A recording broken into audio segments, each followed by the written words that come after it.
भगवान श्री कृष्ण का ध्यान किया। श्री कृष्ण का ध्यान करते ही ध्यान करते करते वही चतुर्थ श्लोक की भागवत जो भगवान श्रीमन नारायण ने सृष्टि के समय सुनाई थी वो 18,000 श्लोकों में हृदय में वर्णित हो गई।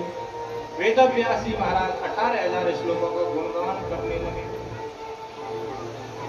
वहीं गणेश जी का आश्रम है।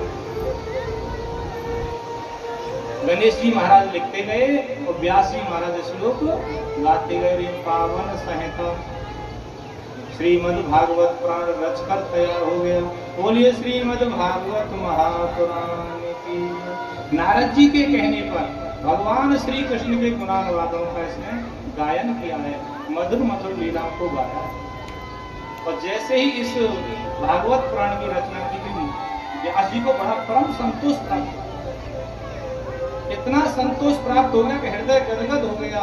और कहने लगे ये तो बड़ी पावन संहिता है, परम हंसों की संहिता है, इसे किसे सुनाया जाए? भाई किसी अधिकारी को ही सुनाया जाए। और अधिकारी कौन है श्रीमद् भागवत कथा सुनने का? कथा के प्रारंभ में यही श्लोक पहला आया था। निर्मत सरानाम, जिसके हृदय से मत्सर निकल गया हो, ईर्ष्या दोष सब निकल गए हो, वही अधिकारी है। एकदम वैरागी वीतराग परमहंस।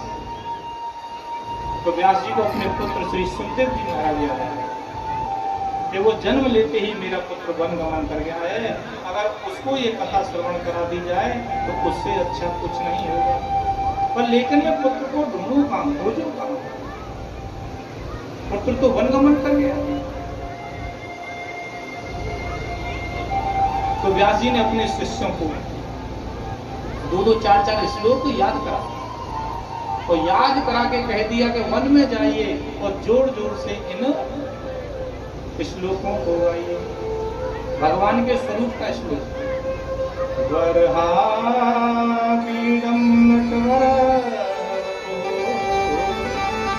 कर्णयो कर्णपाणि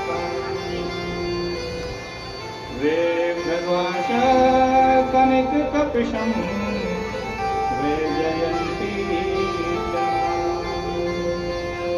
रन्धा